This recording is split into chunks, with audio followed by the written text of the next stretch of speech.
Terima kasih seluruh masyarakat Indonesia yang saya cintai dan banggakan.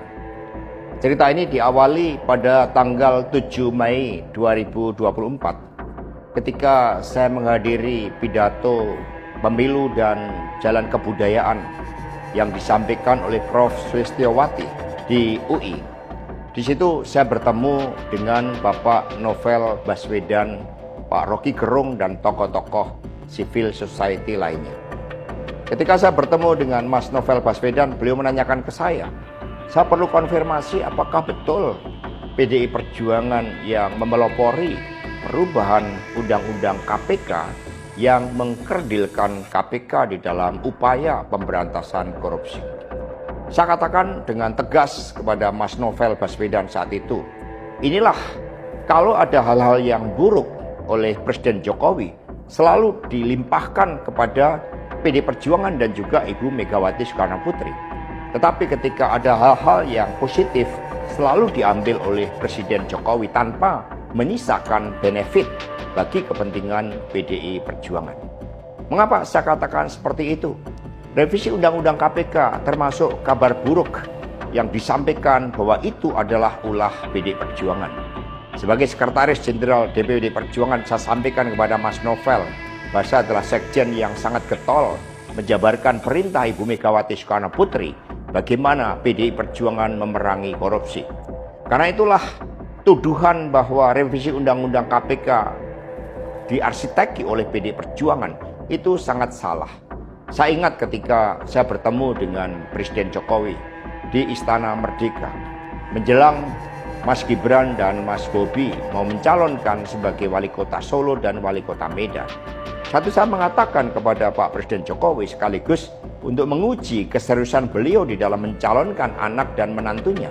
Pak Presiden, apakah betul Bapak mau mencalonkan Mas Gibran dan Mas Bobi sebagai wali kota? Loh, kenapa Pak Sekjen?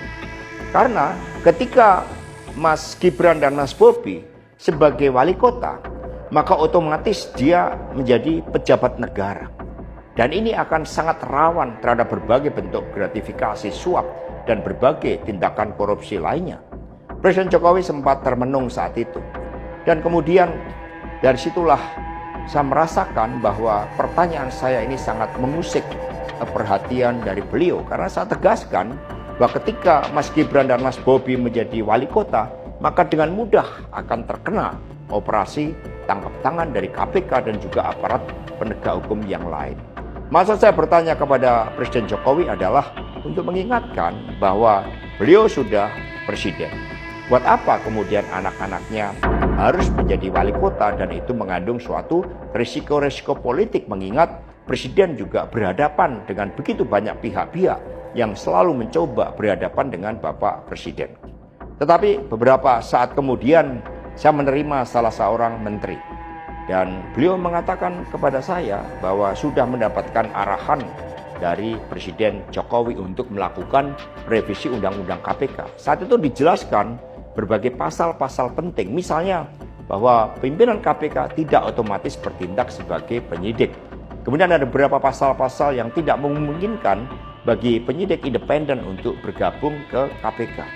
Berbagai revisi-revisi itu, karena ini adalah perintah dari Presiden, maka ya saya sarankan untuk bertemu dengan seluruh jajaran fraksi di DPR RI dan coba menggalang atas perintah dari Presiden. Nah, saat itu Pak Menteri yang menjadi kepercayaan dari Pak Jokowi ini menyampaikan bahwa kira-kira akan diperlukan dana sebesar 3 juta US dollar untuk menggolkan revisi Undang-Undang KPK. Dan mengapa berjalan mulus?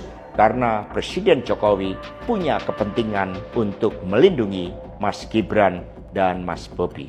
Maka sejarah mencatat bahwa revisi Undang-Undang KPK ini dilaksanakan sebelum pelaksanaan Pilkada serentak di mana Mas Gibran dan Mas Bobi berproses menjadi wali kota.